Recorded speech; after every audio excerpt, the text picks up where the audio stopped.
Bonjour, bienvenue donc à notre webinaire. Donc aujourd'hui, on va vous parler d'un sujet qui passionne tout le monde, comment booster vos ventes grâce aux réseaux sociaux. Donc nous sommes trois solutions aujourd'hui à vous présenter. Il y a Nosto à ma gauche, donc à la droite sur l'écran, et non, il y a pardon, Trustpilot à ma gauche et à la droite sur l'écran, il y a Nosto à ma droite, et moi je suis Maxence et je travaille pour Payplug. Hop. Donc voilà, là vous nous voyez peut-être un petit peu mieux. Donc Florian, si tu veux te présenter. Oui, bonjour à tous. Je suis Partner Manager chez Trustpilot, donc une plateforme d'avis client en ligne qui vous permet aussi d'améliorer votre référencement naturel payant, votre taux de conversion du coup en affichant des avis sur votre site et de maximiser votre stratégie réseaux sociaux. Donc on le verra aussi dans la présentation. Cindy. Voilà, bonjour à tous. Donc moi, je suis Cindy de Guingamp, je suis marketing manager chez Nosto.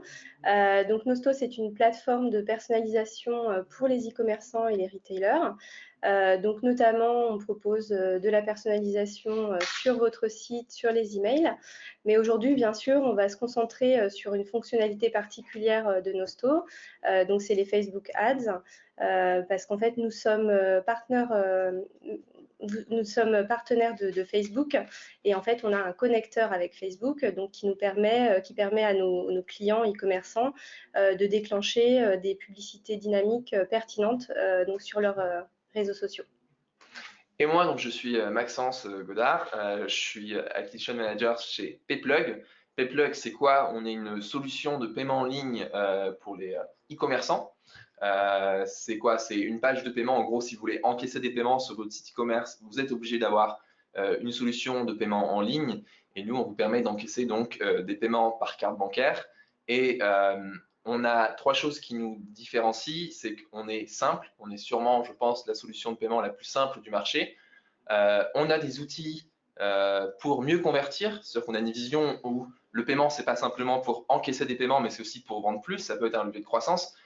Notamment sur les réseaux sociaux, et on en parlera un peu plus tard. Et enfin, on a un accompagnement qui est au top, avec une équipe Customer Success qui est basée à Paris, qui s'occupe parfaitement de tous les e-commerçants et qui les aide à se développer. Une petite précision pour les questions, n'hésitez pas à les poser, on les voit, mais on les traitera à la fin du webinaire. Ce sera plus simple pour la fluidité du webinaire, et on répondra bien sûr à vos questions à la fin. Alors, de quoi on va parler aujourd'hui? On va parler de trois choses. D'abord, on va faire un constat sur les chiffres des réseaux sociaux en 2019, où on en est aujourd'hui sur les réseaux sociaux. Après, on va rentrer dans le vif du sujet, c'est-à-dire la stratégie. Ça va être 3 étapes pour réussir sur les réseaux sociaux. On vous a sélectionné Trustpilot, Nosto et Payplug pour nous 3 conseils qui sont indispensables pour être bien présent et être efficace sur les réseaux sociaux. Et enfin, l'optimisation. Comment vous allez faire pour gagner en productivité en utilisant les bons outils.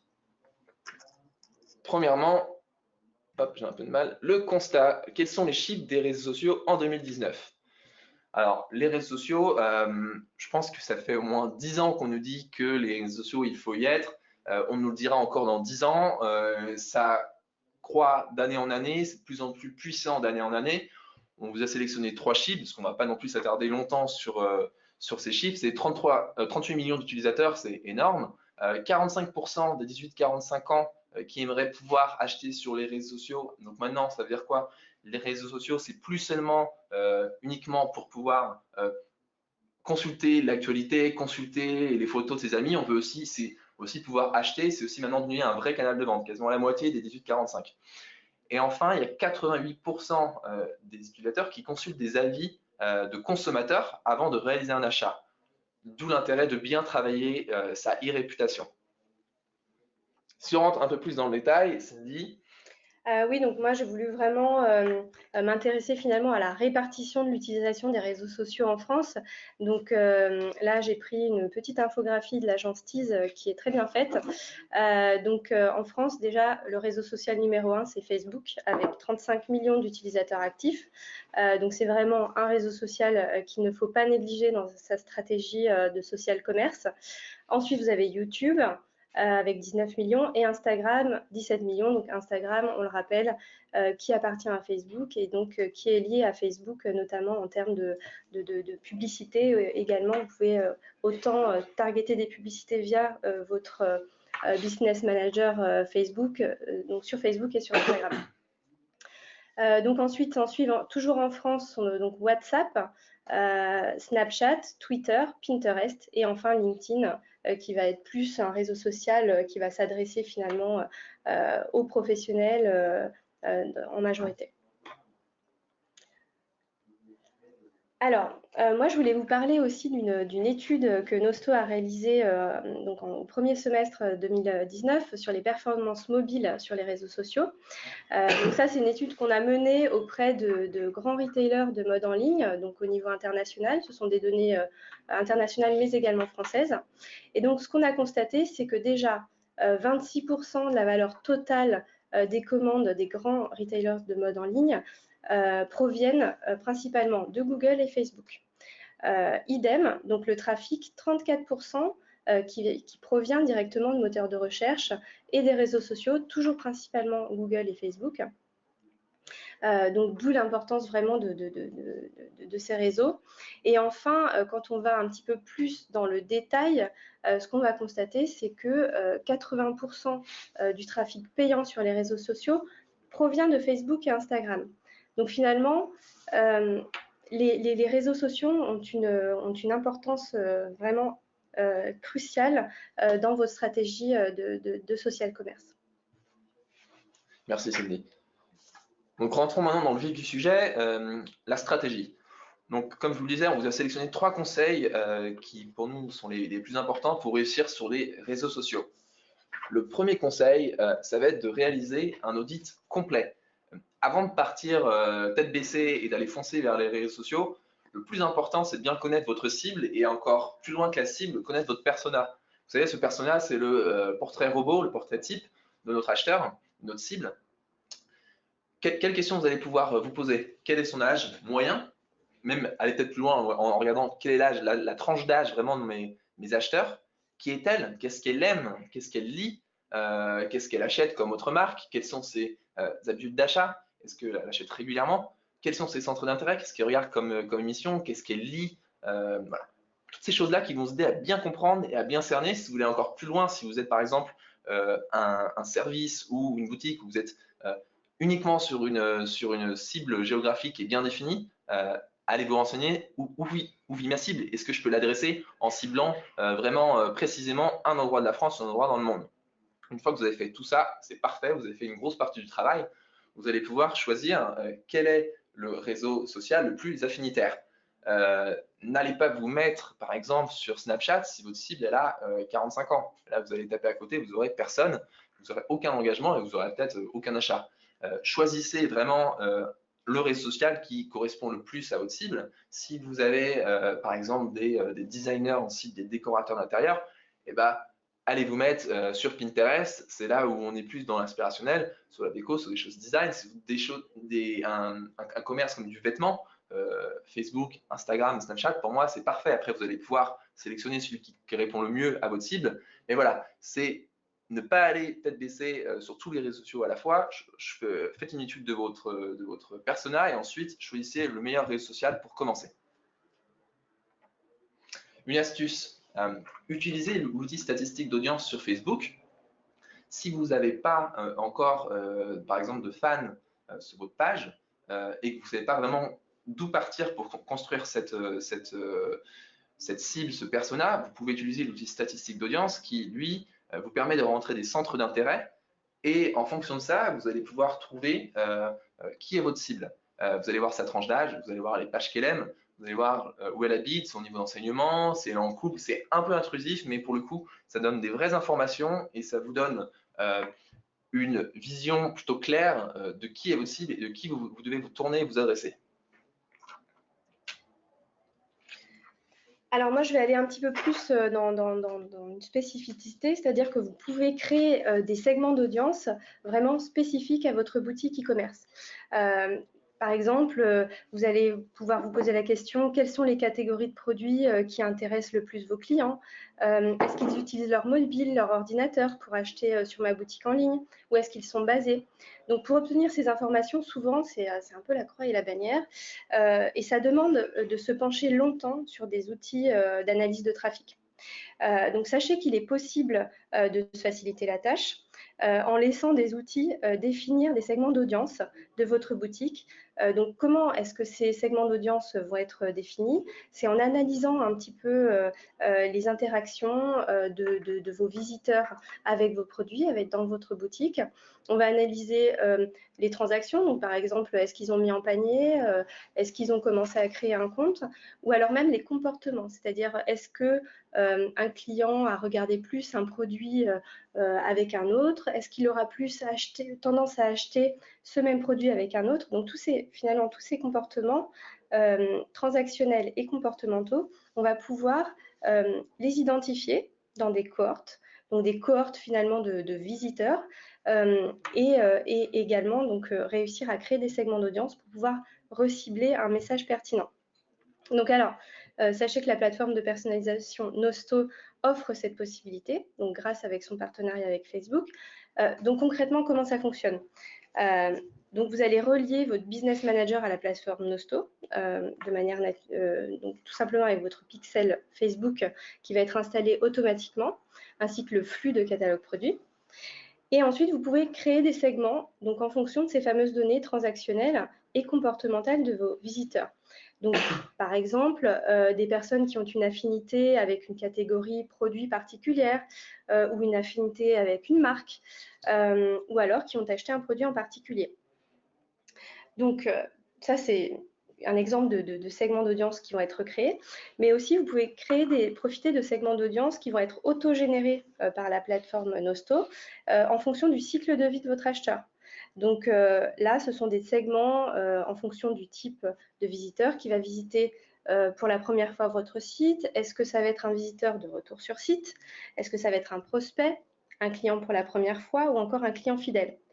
Donc on est d'accord que tous ces segments d'audience, vous n'allez pas vous adresser de la même manière à, par exemple, un visiteur qui vient pour la première fois sur les réseaux sociaux, ou alors un visiteur qui est déjà un client. Donc vous n'allez pas vous adresser de la même manière à cette personne-là. Donc vous allez pouvoir facilement et en un clic synchroniser ces segments avec Facebook pour pouvoir les exploiter donc comme audience, et délivrer donc un message pertinent dans vos publicités. Donc de la même façon, par exemple, je vous donne un exemple, une personne qui a une affinité avec la marque Nike, il sera plus intéressant de lui remontrer dans des publicités Facebook des produits de la marque Nike plutôt qu'une autre. Ou alors si on identifie que c'est ce segment d'audience qui a une affinité avec la marque Nike a aussi une affinité avec la marque Adidas, on va lui repousser des publicités avec des produits de la marque Nike, mais aussi Adidas. Donc voilà, ça c'est un exemple. Merci Cindy. Toujours dans ce conseil numéro 1, ça va être essentiel de déterminer le niveau d'engagement de votre communauté. Qu'est-ce que ça veut dire? Il y a une métrique qui est importante, c'est le taux d'engagement que vous avez, c'est le nombre d'interactions sur votre nombre d'abonnés, de fans sur Facebook, Instagram et tous les autres réseaux sociaux. Et ce taux d'engagement, ça va être un indicateur de bonne santé de votre communauté. Ça veut dire, est-ce que j'arrive à créer du lien avec ces personnes qui me suivent?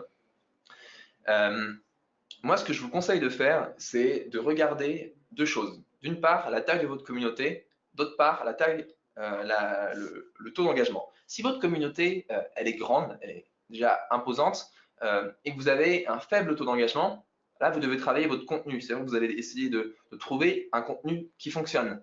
Moi, pour la petite histoire, avant, je travaillais pour une marque de vêtements, et sur les réseaux sociaux, on avait un petit peu de mal à obtenir du taux d'engagement. Donc, on a essayé plein de contenus différents. Au début, on essayait de faire des belles mises en scène sur des cintres, etc. Et un jour, on a essayé quelque chose de tout simple. On a mis une robe avec des chaussures à côté, un petit peu de déco, un chapeau. Et là, du jour au lendemain, on a eu 350 likes, alors qu'avant, on avoisinait les 70. Voilà. Donc après, on a continué dans cette lignée-là et on a augmenté considérablement notre taux d'engagement, on l'a doublé par 2. À l'inverse, si vous avez déjà un taux d'engagement qui est bon, mais c'est-à-dire aux alentours, enfin, ça dépend vraiment de la taille de votre communauté, mais vous pouvez trouver des chiffres de taux d'engagement moyen en fonction de la taille de la communauté. Plus votre communauté est grande, plus votre taux d'engagement va baisser. Mais si vous avez un taux d'engagement qui est déjà pas mal, c'est entre 5 et 10%, c'est déjà correct.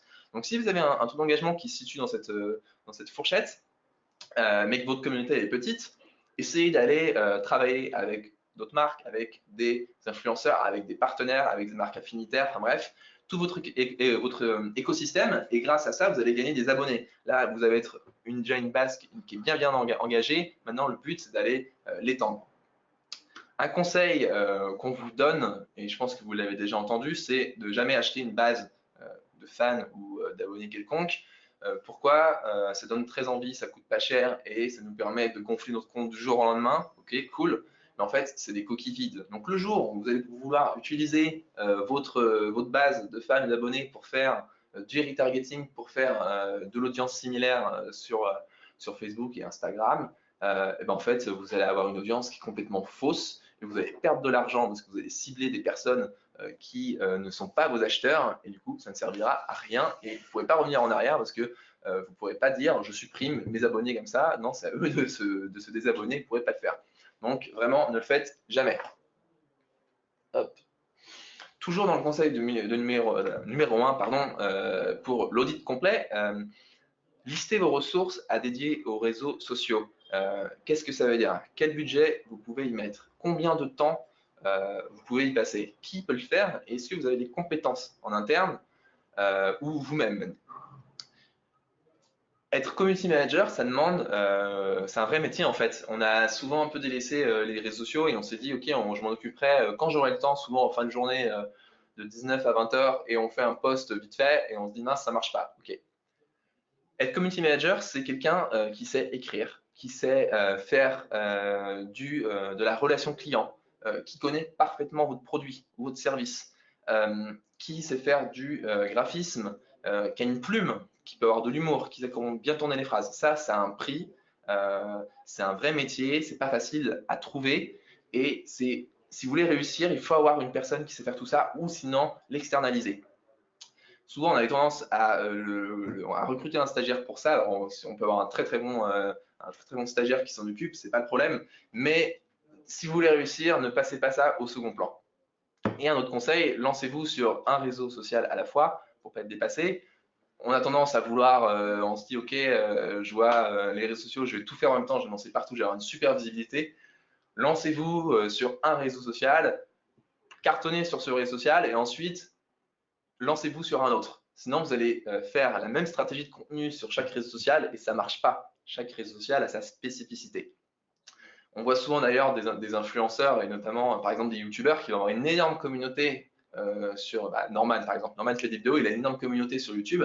Si vous regardez sa page Instagram et sa page Facebook, la communauté elle est moindre. C'est parce qu'il a son réseau social principal qui est celui où son contenu correspond le mieux à sa cible. Et ensuite, il a ouvert d'autres comptes, mais voilà, c'est moins son cœur de cible. Alors, on l'a vu aujourd'hui, il y a 88% des Français qui consultent les avis en ligne sur les sociétés, et ils sont même 60% à en rédiger. Donc, les Français sont très actifs en termes de consultation et de rédaction d'avis, puisque, bien évidemment, on est rassuré par les avis, les comportements d'autres personnes. C'est la notion de preuve sociale. Donc, en plus, étant donné que sur Internet aujourd'hui, on a le choix, c'est hyper important pour vous, au sein de votre audit, de prendre en compte cette notion de preuve sociale. Surtout qu'aujourd'hui, avec Internet, c'est assez facile de se construire cette preuve sociale, notamment avec une plateforme d'avis. Donc, le plus important, c'est de donner la parole à votre communauté. Donc, par exemple, en invitant, après chaque achat, un client à laisser un avis, ou à utiliser, par exemple, aussi une plateforme d'avis type Trustpilot qui est ouverte. Donc, soit vous invitez vos clients, soit n'importe qui peut laisser un avis sur votre page, et donc vous captez potentiellement l'ensemble des avis de votre communauté. Le danger, ça peut être d'avoir une plateforme fermée. Si vous n'invitez pas tous vos clients, ils peuvent aller sur un forum de discussion, sur un blog, et là, vous perdez tout contrôle. En plus de ça, si vous invitez chacun de vos clients et que vous montrez que vous soignez votre réputation, ça montre à vos clients et prospects que vous êtes à l'écoute, que vous souhaitez vous améliorer. Petit conseil, ce qui est hyper important, c'est de répondre à vos avis négatifs. En général, la best practice, c'est d'y répondre dans la journée. Vous avez quand même 70% des Français aujourd'hui qui pensent qu'un avis négatif est plus utile qu'un avis positif, parce que c'est vrai qu'une page d'avis avec que des avis positifs, c'est un peu louche. Donc autant accepter et répondre à ces avis négatifs, d'autant plus que du coup, ça peut vous permettre d'aller convertir encore plus. La bonne nouvelle aussi, c'est que votre page, elle va bien remonter dans Google, et qu'en plus, ces avis-là que vous avez récoltés, vous pouvez après les mettre en avant sur votre site, bien évidemment, mais aussi sur vos réseaux sociaux. Donc on le verra un petit peu après. On va passer ensuite au conseil numéro 2. Le conseil numéro 2, c'est maximiser l'utilisation de chaque réseau social. La première chose dans ce conseil numéro 2 qu'on vous conseille de faire, c'est de renforcer votre image de marque via les stories. Les stories, vous savez, on les a sur Instagram, sur Facebook, sur Snapchat, sur Messenger. Et ces stories, elles ont un avantage, c'est qu'elles sont éphémères et que vous pouvez mettre de la vidéo. C'est très facile à faire et à créer. Et on a un format vidéo qui, aujourd'hui, est plébiscité par toutes les entreprises. On a 85% des entreprises qui disent que la vidéo est leur priorité dans la création de contenu en 2018. Donc c'est énorme, c'est-à-dire que c'est un contenu qui est énormément en train de monter. Il faut se placer sur ce type de contenu. Pour revenir aux stories, on a 80% des utilisateurs Instagram qui consultent leurs stories aussi souvent qu'ils mettent à jour leur fil d'actualité. Ça veut dire quoi? C'est-à-dire qu'à chaque fois qu'il y a quelqu'un qui vient sur Instagram et qui va swiper vers le haut là, pour mettre à jour les photos, il y en a 8 sur 10 qui vont aller consulter les stories. C'est énorme. C'est-à-dire que vous avez beaucoup plus de chances d'avoir de la visibilité via une stories que via un post qui va être perdu au fin fond du fil d'actualité et qui va même peut-être pas remonter parce que l'algorithme fait qu'il ne va pas être montré à toute votre audience. Les stories, c'est un avantage, c'est que là où sur un fil d'actualité, vous allez vouloir vraiment travailler votre image de marque, quelque chose de très visuel, et vous allez vraiment travailler chaque image avec beaucoup d'attention. La story, vous allez pouvoir aller beaucoup plus vite et faire une vidéo, montrer les coulisses de votre marque, parler des valeurs de votre marque, expliquer au jour le jour ce que vous faites, vous montrer, vous mettre en scène, sans vous prendre la tête pendant des heures à dire est-ce que ma couleur elle est bien, est-ce que mon image elle est jolie, etc. Là, soyez authentique, soyez spontané, c'est ce qui marche le mieux. Et d'ailleurs, regardez, je pense que si vous regardez le reach, donc la diffusion, la portée de vos publications et de vos stories, vous allez voir que les stories ont une portée qui est bien plus importante qu'une publication classique. On vous donne 3 conseils pour réussir vos stories. Premièrement, postez 4 stories minimum par semaine. Pourquoi? Alors, on donne 4 stories, ça peut être plus, ça peut être un tout petit peu moins, mais postez régulièrement. Plus vous allez poster, plus vous allez être affiché en haut du fil d'actualité de votre communauté, et plus vous avez de la chance d'être consulté, d'avoir un petit tap sur votre story. Si votre story est souvent consultée, eh bien vous allez remonter, vous êtes en première position de toutes les stories de votre communauté. Donc, en fait, c'est un cercle vertueux. Plus j'en fais, plus j'apparais, et plus on me consulte, et plus du coup, je remonte en premier. Première chose. Deuxième chose, alterner entre photos et vidéos. Des stories où il n'y a qu'une sorte de contenu, c'est un peu lassant, c'est un peu fatigant. On aime bien, en tant qu'utilisateur, avoir de la vidéo, parfois très courte, hein, ça peut être une dizaine de secondes, mais ça varie les contenus, ça dynamise votre stratégie de contenu. Et enfin, trier vos stories par contenu. Là, on a Prêt-à-Pousser qui est un marchand Payplug et lui a parfaitement compris comment se servir des stories, c'est-à-dire qu'il crée du contenu quand même de qualité, mais toujours de façon spontanée et authentique, et ensuite il laisse en tête de son compte Instagram et il les trie par catégorie. Toujours dans ce conseil numéro 2, on va vous parler ensuite de la promotion, donc de la publicité. Pourquoi il faut faire de la promotion, enfin de la publicité pour promouvoir vos produits sur les réseaux sociaux? Il faut comprendre l'algorithme, comment il fonctionne sur Facebook et Instagram.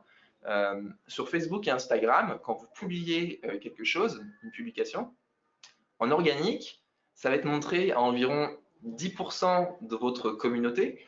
Et une fois que, enfin, ça va calculer pendant 1 heure combien les 10% de votre communauté, quelles ont été l'interaction, quel a été le taux d'engagement. S'il y a un bon taux d'engagement, ça va être montré au reste de votre communauté. par contre, si le taux d'engagement il n'est pas bon, ça reste sur ces 10% là et du coup vous aurez très peu de portée. La publicité, ça a cet avantage que vous allez pouvoir augmenter considérablement cette portée. Parce que vous allez pouvoir dire, je veux que ma publication soit montrée à toute ma base d'abonnés ou de fans. Mais vous pouvez aller encore plus loin en se disant, je veux, très bien, je veux faire un ciblage encore plus précis et montrer qu'aux gens qui ont entre tel âge et tel âge, ou qui ont déjà acheté, ou qui ont déjà fait un achat sur mon site, qui sont déjà venus. Enfin bref, voilà, il y a plein de possibilités qui est possible. Je ne vais pas toutes les énumérer, sinon dans 2 heures, on est encore ici. La conversion est plus efficace. Pourquoi? Parce que vous allez pouvoir sélectionner des contenus, des formats de publication qui vont être bien plus portés vers la conversion que lorsque vous faites une publication via votre page. Et enfin, le ROI est mesurable. Sur Facebook, sur tous les réseaux sociaux, quand vous dépensez 1 euro, vous voyez exactement combien il vous rapporte. Et ça, c'est assez extraordinaire. C'est-à-dire que vous savez si vous êtes rentable ou si vous perdez de l'argent. Une astuce pour essayer d'aller atteindre une audience performante sur Facebook. L'audience, c'est on va dire, c'est 50% du travail que vous allez faire sur une pub. Si votre audience est mal faite, ça ne sert à rien. Si vous avez la meilleure publicité, ça ne marchera pas. Et inversement, si votre publicité n'est pas top, vous allez avoir une belle audience, ça ne marchera pas non plus. Donc, il faut vraiment avoir les deux combinés, mais les deux ont vraiment leur importance. Si vous avez plus de 1000 visiteurs sur votre site, sur votre blog, vous partez déjà avec un bel avantage. Vous allez pouvoir faire du retargeting, c'est-à-dire aller recibler les personnes qui sont venues sur votre site, sur votre blog, ou vous allez pouvoir faire une audience similaire, ce que Facebook appelle du lookalike. Et via ce lookalike, vous allez pouvoir étendre votre publication et votre portée à des personnes qui ressemblent, par exemple, à vos acheteurs. Vous allez dire à Facebook, je te file tous mes acheteurs et toi, tu vas me créer une audience qui ressemble à ces acheteurs-là, qui peut parfois être en centaines de milliers de personnes.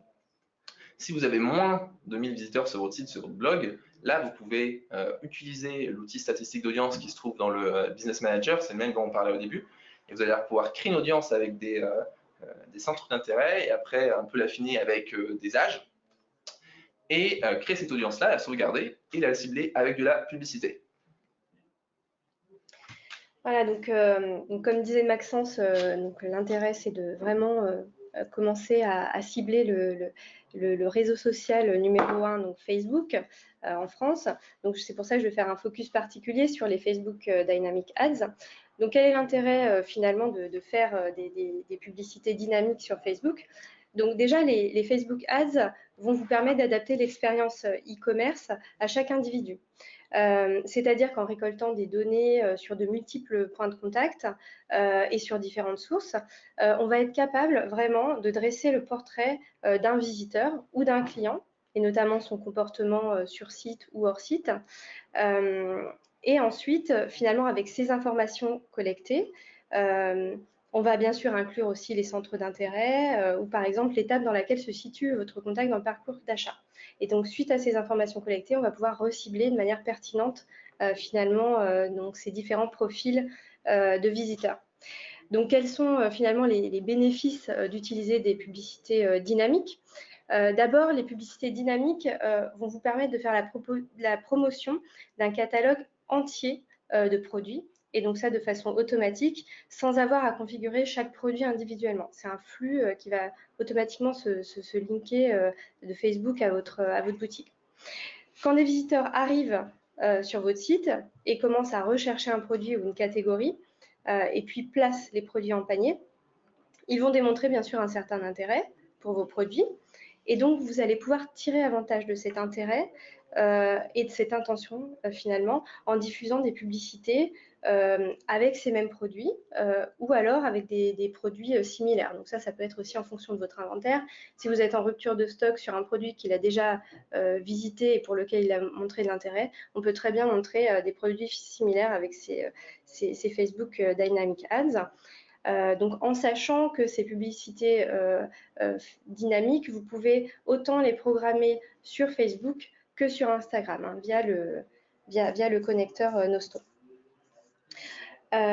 Donc aussi, dès qu'un visiteur a consulté un produit sur votre boutique, Facebook recevra immédiatement une notification et la publicité sera modifiée et pourra afficher ce même produit ou un produit similaire. Donc vraiment, tout est fait en temps réel et de manière automatique.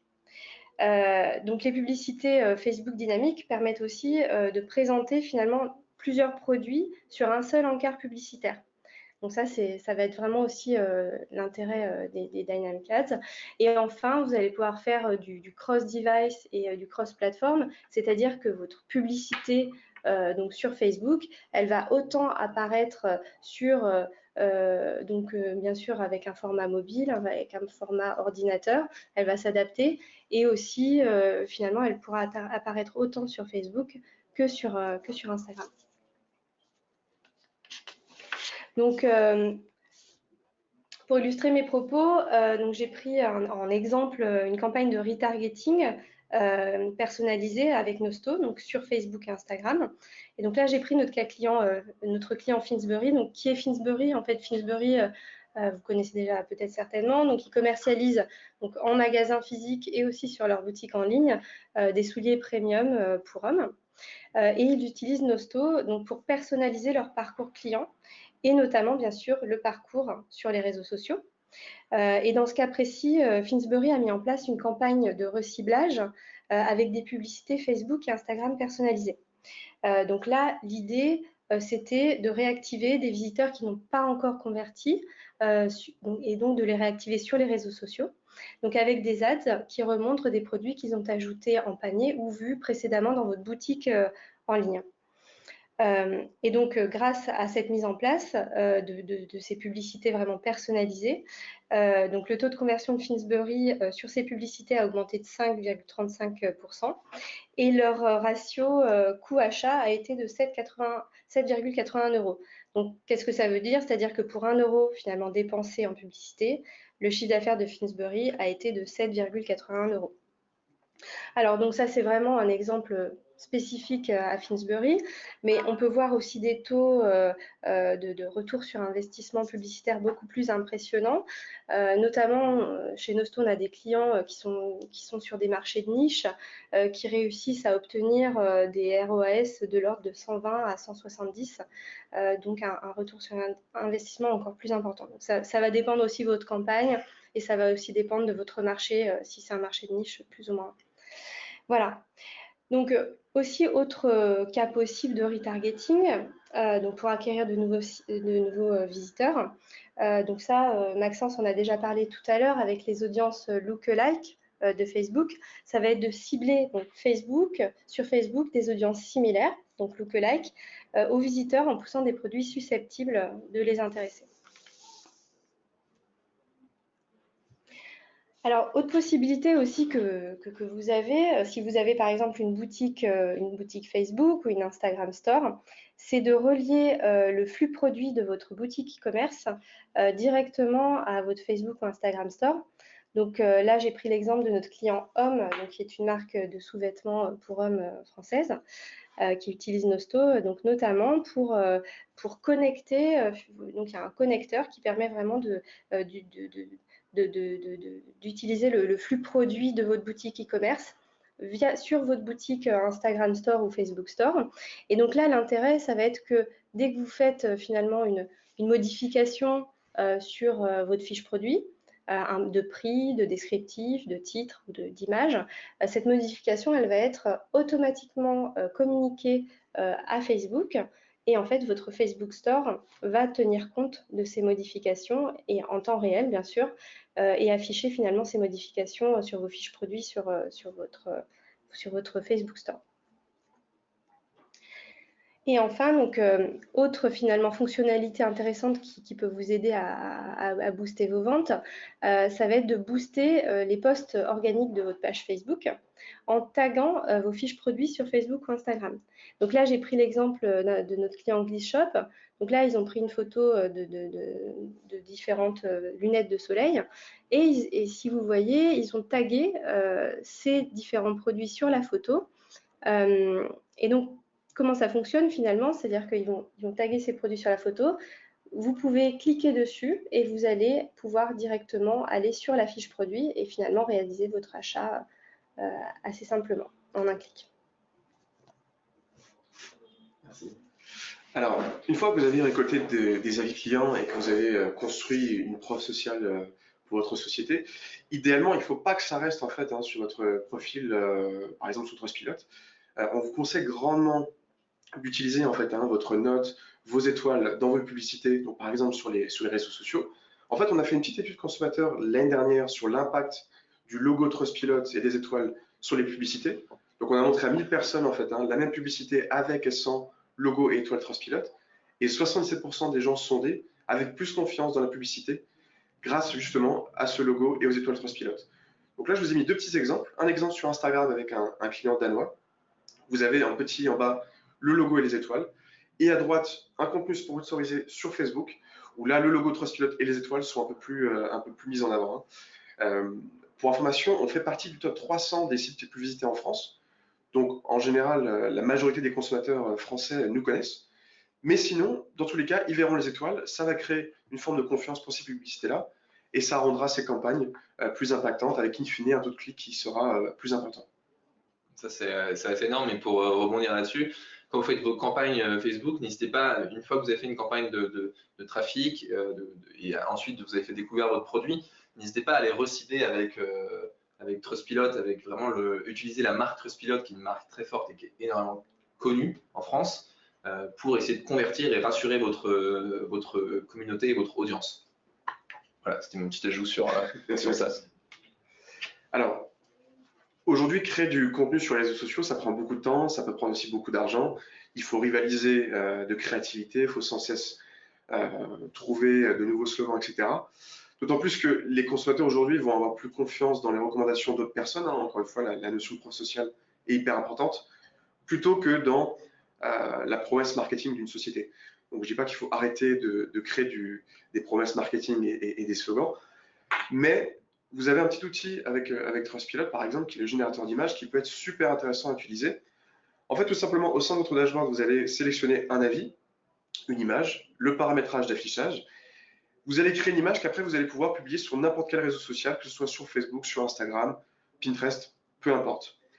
Donc là, vous avez un petit exemple avec Quetch à droite, en fait, qui vend des bouteilles thermos pour sauver la planète et éviter qu'on consomme trop de bouteilles en plastique. Finalement, eux, en fait, ils invitent tous leurs clients après un achat, et après, ils relaient sur les réseaux sociaux un avis, avec un post qui dit que par mois, en fait, un avis va être tiré au sort et va pouvoir gagner une bouteille gratuitement. Donc, vous mettez un avis en avant d'un client ambassadeur, donc ça permet de fidéliser ces personnes-là, puisque vous voyez que vous avez le nom des personnes. Ça permet de créer un contenu très facilement sur votre réseau social choisi. Et ça permet d'animer en plus la communauté, puisqu'après, vous pouvez amener un peu de créativité en créant un tirage au sort, etc. Vous faites ce que vous voulez. Mais ça permet de ne pas passer beaucoup de temps à créer du contenu et d'utiliser en plus vos clients ambassadeurs dans votre tactique de communication sur les réseaux sociaux. C'est génial. Toujours dans le conseil numéro 2 de maximiser l'utilisation de chaque réseau social. Comme le disait Florian, créer du contenu, ça prend du temps. Il y a des outils comme celui de Trustpilot, générateur d'images, qui vous permet de gagner beaucoup de temps dans la création de contenu. On vous propose une autre technique qui va s'appeler la curation.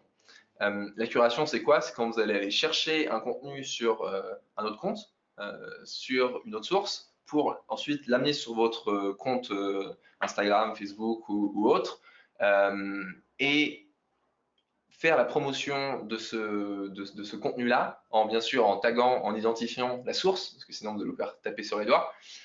Ça a 3 avantages de faire ça. Déjà, vous publiez un contenu sans effort, c'est-à-dire ça va très vite, ça va juste, si vous connaissez les bons comptes et les bonnes sources, vous allez très vite à trouver quelque chose qui peut intéresser votre communauté. Ensuite, vous allez vous positionner en tant qu'expert dans votre secteur, c'est-à-dire que ça montre que vous savez aller chercher l'information là où elle est, vous savez enrichir l'information auprès de votre communauté en donnant des informations et du contenu qui est pertinent. Et enfin, dernière chose, vous allez créer des partenariats avec des marques, des influenceurs. Si vous allez chercher un contenu sur une marque de votre écosystème affinitaire, n'allez pas chercher un concurrent, bien sûr, ça ne sert à rien. mais une marque affinitaire, vous allez lui dire, mais regarde, j'ai fait la promotion de ton contenu sur mon compte, j'ai eu tant de likes, est-ce que toi ça te dirait de faire la même chose et de publier une de mes photos, une de mes vidéos sur ton compte, et comme ça, tu donneras aussi également de la visibilité à ta base de mon contenu. Et ça, vous allez être vraiment gagnant. Les partenariats, c'est d'une puissance énorme. Quand on le fait avec des marques écosystèmes, ça coûte rien. Donc, vous allez booster votre communauté de manière organique, de version gratuite, et vous allez avoir une audience qui est ultra qualifiée. Une fois qu'on a vu tout ça, on veut savoir comment on fait pour vendre vraiment sur les réseaux sociaux et comment on fait pour booster notre canal de vente et l'optimiser. Sur Facebook, vous avez la possibilité, même sur Instagram, tout à l'heure Cindy le disait, on peut identifier un produit, on a la possibilité, je prends l'exemple de Facebook, de créer une boutique sur Facebook avec des belles pages produits, on peut mettre des photos, une description et tout le tralala. Ok, sauf que quand on fait ça sur Facebook, en général, quand on clique sur payer, ça renvoie vers notre site web et l'utilisateur se retape toute la page produit, il doit tout relire, doit refaire tout le tunnel d'achat, alors en fait qu'il a eu toutes les informations directement sur votre page et que lui, ce qu'il veut, c'est gagner du temps. J'ai un produit qui m'intéresse, je vais l'acheter. Ok. Ce qu'on propose chez Payplug, c'est d'ajouter un bouton de paiement. Qu'est-ce que ça veut dire? Vous voyez derrière ce payer sur le site web, derrière ce bouton-là, vous allez mettre un lien vers une page de paiement Payplug. Et cette page de paiement, elle sera un peu spécifique parce que vous allez pouvoir prendre toutes les coordonnées de votre client. Donc son nom, son prénom, son adresse, des détails sur la taille et bien sûr ses informations bancaires pour qu'il puisse payer. Une fois que lui a payé, ça remonte, ça crée un paiement dans votre back-office Payplug et du coup ça vous génère une vente. Peut-être que vous n'auriez jamais eu si l'utilisateur avait dû se refaire tout le tunnel de commande sur votre site. Premier point. Deuxième point, toujours pour vendre sur les réseaux sociaux, directement et optimiser votre tunnel de commande. Souvent, quand un utilisateur veut acheter sur Snapchat et autres, Instagram, Facebook, quand il va commencer à cliquer sur un produit, ça va arriver sur votre site, mais tout ça en restant in-app. Ça veut dire que ça ne va pas recharger Google Chrome ou ouvrir Safari. Tout va se passer dans Instagram. Il va payer, il va rentrer son adresse, machin, tout ça. À la fin, il arrive sur la page de paiement. Et là, si votre page de paiement, si votre solution de paiement n'est pas optimisée pour le paiement in-app, ça va tout casser, ça va ouvrir Google Chrome, ça va ouvrir Safari et ça va vous détériorer considérablement votre expérience utilisateur et ça peut être aussi un synonyme de bug. Nous, ce qu'on vous propose, c'est d'utiliser une solution de paiement in-app. Donc là, regardez, Lomca, qui est un marchand Payplug, quand on paye, ok, on arrive sur la home page. Donc là, on voit bien qu'on est toujours dans Instagram. On le voit notamment par les bords arrondis en haut. C'est typiquement le design in-app. Ensuite, on arrive sur le panier. Très bien, on a choisi notre petit short oversize. On veut payer et là, on est toujours in-app. C'est-à-dire que la page de paiement, tout l'expérience utilisateur se passe dans l'application. Alors si on repasse sur un petit focus Facebook, aujourd'hui Facebook vous donne l'opportunité parmi les onglets sur votre page société sur la plateforme de récupérer des commentaires où n'importe qui peut laisser un commentaire en fait sur votre page. Ces commentaires-là, finalement, c'est pas mal, mais vous ne pouvez pas les exploiter sur d'autres plateformes. En termes de modération, c'est assez compliqué. Donc toujours dans un souci d'homogénéisation un peu de votre réputation de prof social, avec Trustpilot, en fait, vous pouvez ajouter un onglet Avis Trustpilot à votre page société, du coup sur Facebook, ce qui permet, comme vous le voyez en fait avec l'exemple de Quetch, d'avoir l'onglet, alors il est en bas là sur la page, mais il peut être un peu plus en haut, et tout simplement d'afficher en fait jusqu'à 50 de vos avis les plus récents. Après, vous pouvez filtrer les avis par note, donc par exemple d'afficher que sur cette page-là les avis de 4 ou 5 étoiles, mais au moins, au-delà de votre page, par exemple Trustpilot, autant les afficher aussi sur votre site, encore une fois, sur votre page Facebook. Ça vous permettra de ne pas gérer forcément ou très peu les commentaires Facebook et de continuer d'homogénéiser votre stratégie de réputation avec Trustpilot sur l'ensemble de vos canaux où vous interagissez le plus avec vos clients ou prospects. Hop, on a fini avec ce conseil numéro 2 et maintenant on va passer au conseil numéro 3. c'est inspirez-vous de success stories. Ne réinventez pas la roue. Il y a des choses qui sont très bien faites ailleurs par d'autres marques, pas forcément des marques concurrentes, mais allez regarder tout ce qui se passe sur les réseaux sociaux, tout ce qui se passe dans votre écosystème, enfin élargissez et regardez les comptes qui marchent. Nous, on a pris un marchand Payplug qui s'appelle Panafrica, qui vend qui fabrique et vend des baskets responsables. Ils ont 41 000 abonnés sur Instagram, 77 000 fans sur Facebook. C'est énorme. C'est des boss sur les réseaux sociaux. Ils ont tout compris. Ils savent exactement comment ça marche. Allez jeter un coup d'œil à leur compte. Le reste, c'est vraiment, vraiment chouette. Eux, ils ont réussi à avoir 25% du trafic de leur site web qui provient des réseaux sociaux de façon organique, hors publicité. Je n'ai pas le chiffre sur publicité plus organique, mais à mon avis, c'est énorme. Peut-être qu'on approche autour des 40%. Bref, tout ça pour dire qu'ils ont un quart de leur trafic qui provient des réseaux sociaux. Dans ces un quart, il y a forcément des acheteurs. Ça va considérablement augmenter leur trafic et donc leur vente. On les a interrogés pour avoir leurs conseils, pour qu'ils nous partagent leurs conseils.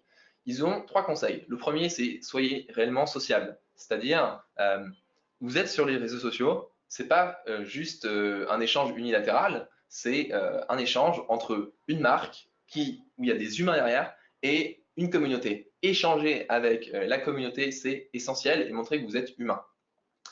Deuxième conseil, utilisez des audiences similaires lors de vos campagnes de publicité. On en parlait tout à l'heure, les lookalikes, pour eux, ça a été un succès parce qu'ils ont pu étendre leur publicité à des personnes qui ressemblent à leurs acheteurs et de pouvoir gagner en notoriété et pouvoir gagner en vente.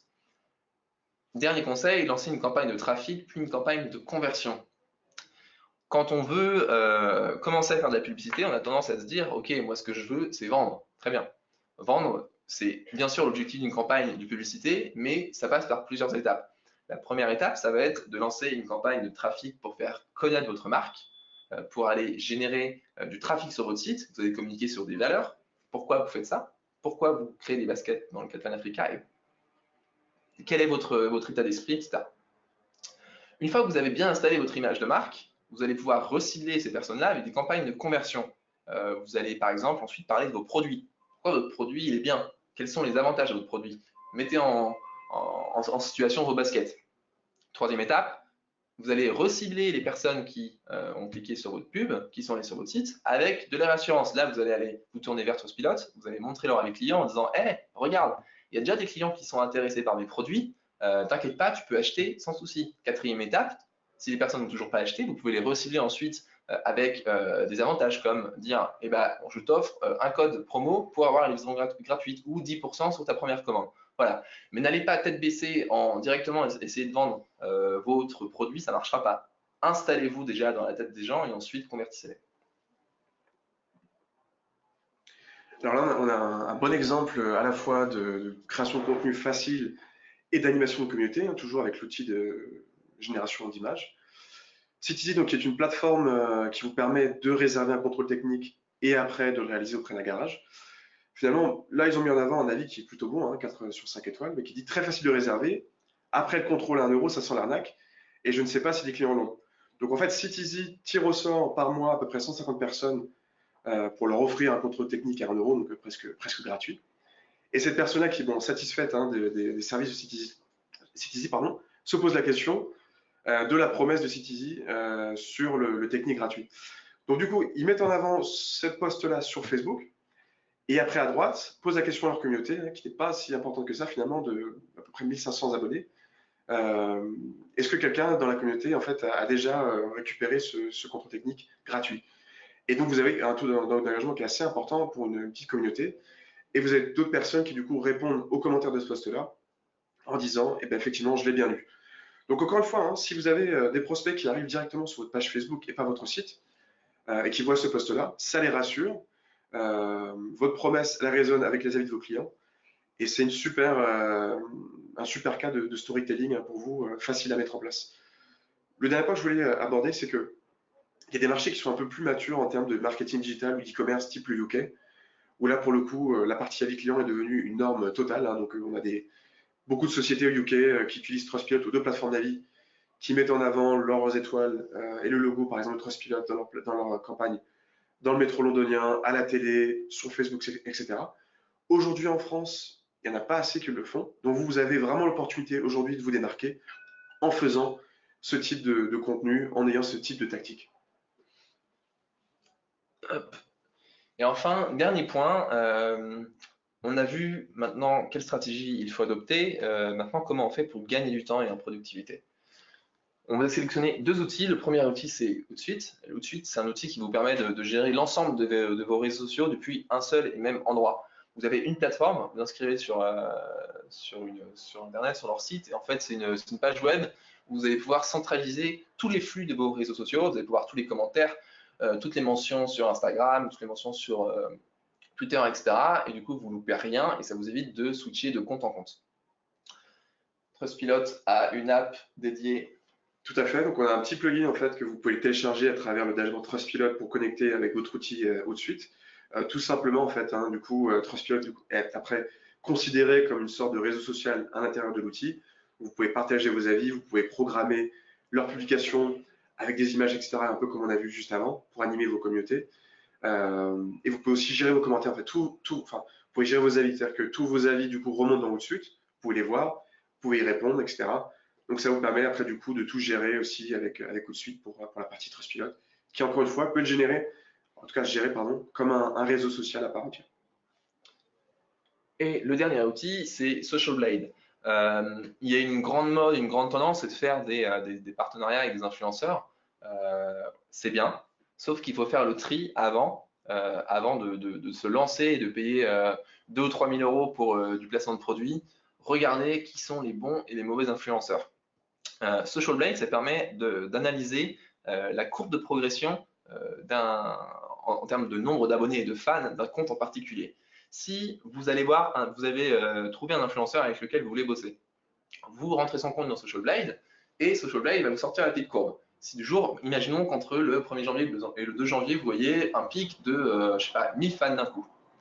Allez voir sur le compte s'il y a eu quelque chose de particulier ce jour-là, une publication en partenariat, un jeu concours qui peut augmenter le nombre d'abonnés. S'il n'y a rien eu, et c'est que la personne, cet influenceur-là, a acheté des fans. Donc c'est pas bon. Ça sert à rien d'aller bosser avec celui-ci.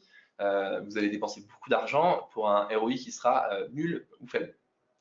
J'ai eu l'expérience quand je travaillais du coup dans cette marque de vêtements où au début je pensais on avait un influenceur qui avait 600 000 abonnés. On lui a donné un peu d'argent, on lui a envoyé des vêtements, il les a mis en scène, très bien, on n'a eu aucune vente. Par contre, après, on a trouvé une autre influenceuse qui, elle, avait une communauté très engagée, qui ne trichait pas. Et elle, on a généré plusieurs dizaines de milliers de ventes juste en faisant du placement de produits. Et ça ne coûtait vraiment pas grand-chose, ça nous coûte encore moins cher que de la publicité. Voilà pour la petite histoire. Donc, on en a fini. Si on doit reprendre pour conclure tout ce qu'on a dit, premièrement, faites un audit de vos réseaux sociaux pour partir sur de bonnes bases.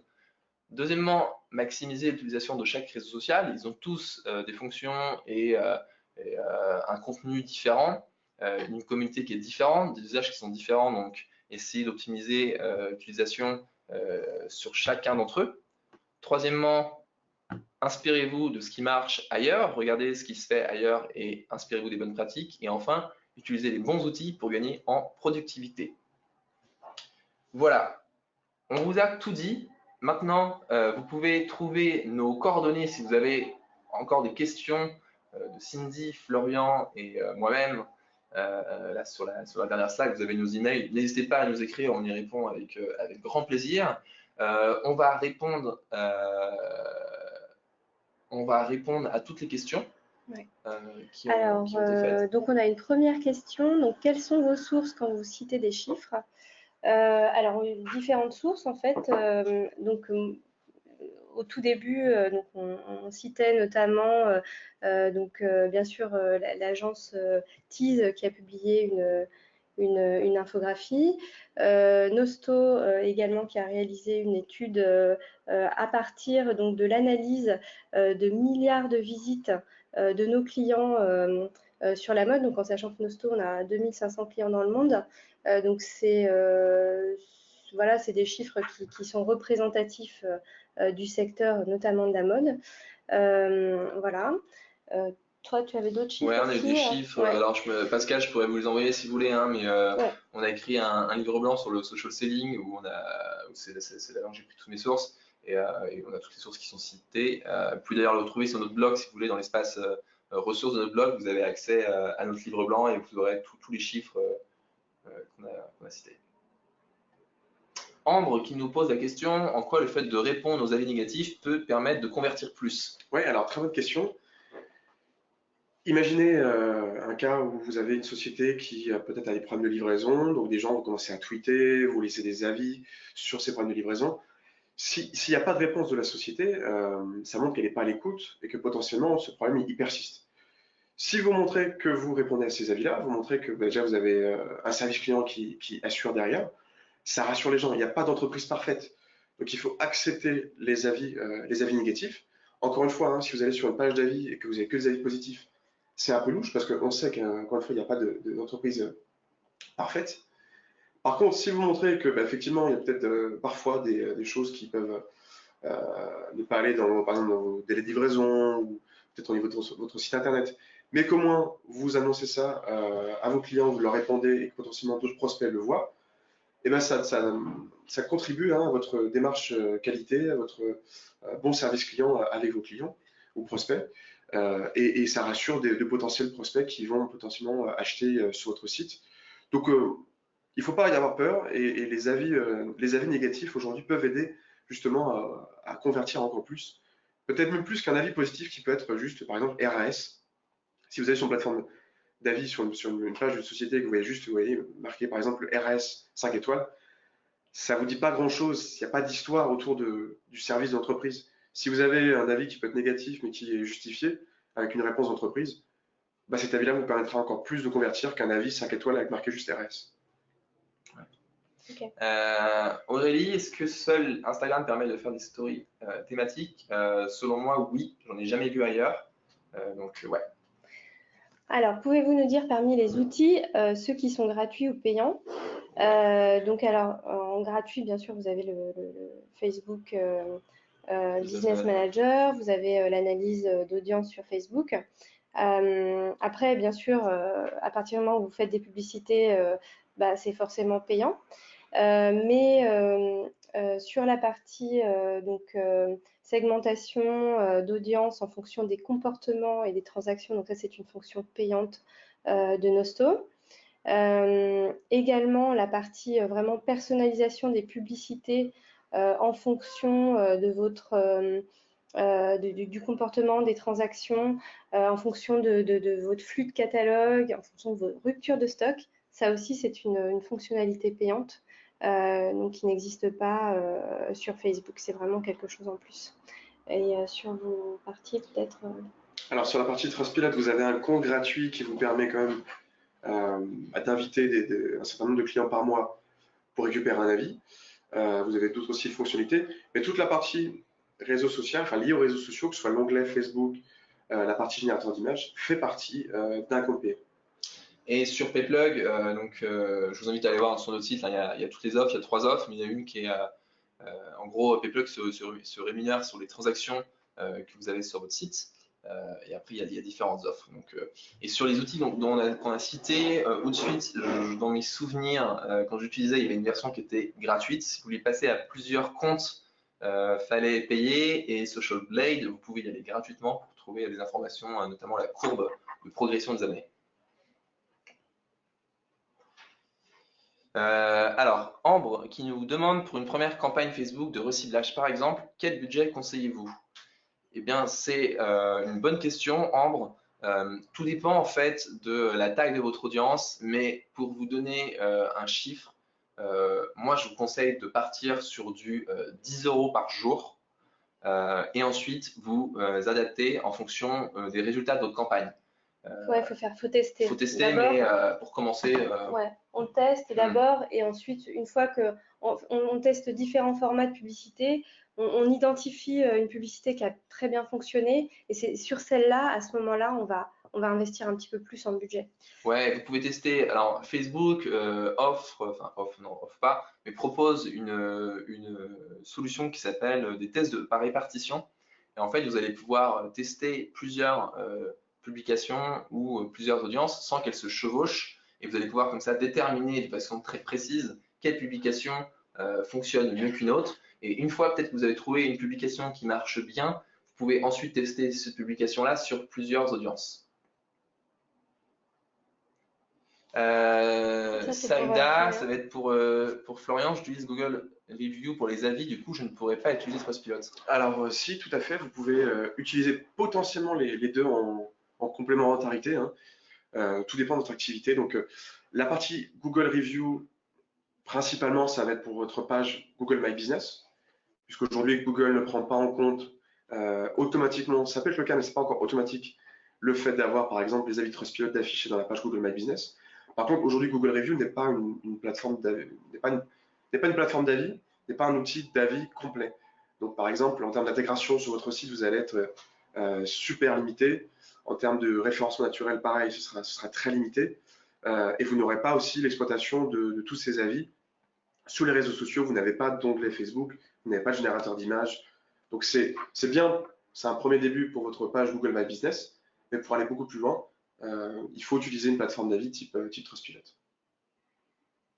Valentine qui me demande, pensez-vous que pour lancer sa boutique en ligne en cours de création, il faut partir d'un compte Instagram existant, profil à faible abonné et personnel, et le faire évoluer ou créer un compte de zéro?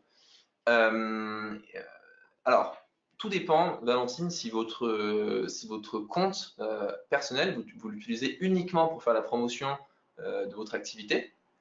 Si c'est le cas, pourquoi pas? Si vous pouvez faire un storytelling autour de vous et faire quelque chose avec beaucoup de proximité. Sinon, moi, ce que je vous conseille, c'est de partir sur un compte, vous partez de zéro et vous créez vraiment quelque chose qui est en lien avec votre marque et vous le faites évoluer en allant, au début, vous allez publier du contenu et ensuite, vous allez essayer, une fois que votre contenu est quand même assez, vous avez assez de contenu sur votre compte Instagram, vous pouvez aller chercher des abonnés via des partenariats, comme on le disait, en demandant des comptes qui sont à peu près similaires aux vôtres, en disant est-ce qu'on peut se faire de l'autopromotion, toi tu parles du mien et moi je parle du tien, et voilà, et petit à petit, vous allez pouvoir faire évoluer votre compte. Oui, et puis d'autant plus si c'est un profil à faible abonné, autant créer carrément un compte Instagram vraiment dédié à votre société, à votre boutique, quoi. Voilà. Créer une boutique sur Facebook et Instagram est-il gratuit? Oui, tout est gratuit, Pierre-Alain. Sur Facebook et Instagram, en fait, vous payez que quand vous allez vouloir faire de la publicité. C'est comme ça qu'il se rémunère. Combien de temps faut-il compter avant le lancement du site pour lancer son compte Instagram? Combien de temps faut-il compter avant le lancement? En fait, tout dépend de Valentine, tout dépend de du temps que vous avez aussi à y consacrer. Mieux vous aurez, plus vous aurez une audience conséquente sur Instagram, et mieux ça sera pour lancer votre activité, parce que vous allez pouvoir constituer une bonne audience que vous allez pouvoir ensuite recibler via de la publicité ou aller faire du lookalike depuis cette audience-là. Donc, essayez le plus possible de construire un compte Instagram avec beaucoup d'abonnés, et en plus vous allez pouvoir teaser sur le lancement de votre produit, et dès que votre site est prêt, là vous en faites une grosse promotion, vous lancez des campagnes de trafic, et voilà. Mais le plus d'abonnés est le mieux. Pardon. Alors, nous avons 160 avis Trustpilot, mais manifestement les étoiles Google ne sont pas activées. Que faire? Alors, il y a deux types d'étoiles sur Google, donc je ne sais pas lequel vous souhaitez parler. Si vous faites des campagnes AdWords, donc vous pouvez bien évidemment afficher vos étoiles Trustpilot sur vos campagnes AdWords. Il vous faut pour cela 100 avis vérifiés récoltés au cours des 12 derniers mois dans la même langue et une note de 3,5 minimum. Et normalement, si vous avez ça, donc Google après intègre vos étoiles Trustpilot à vos campagnes AdWords. Si jamais après, c'est plutôt pour la partie ce qu'on appelle les rich snippets, donc pour les étoiles dans les résultats naturels. Là, il vous faudra du coup activer des widgets SEO sur votre site. Normalement, si vous faites un appel au niveau de la Google Search Console, ça prendra quelques jours. Sinon, si vous ne faites rien, ça prendra à peu près 4 semaines avant que ça puisse être affiché dans Google. Mais dans tous les cas, ça ne sera pas affiché pour votre page d'accueil. Donc là, juste pour être sûr, je vous conseille de vous rapprocher de votre gestionnaire de compte Trustpilot pour voir ce qui ne va pas là, au niveau de l'affichage des étoiles. Julie qui nous demande mieux vaut-il faire une campagne paid média groupée sur Facebook et Instagram en même temps, effet d'échelle, ou séparer les investissements? Moi j'ai un avis, je sais pas si tu as un avis aussi, mais Bah, vas-y, et puis Ok. moi, je compléterai.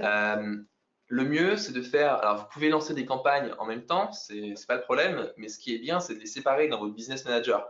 Business manager de Facebook, il vous permet aussi de gérer les campagnes sur Instagram.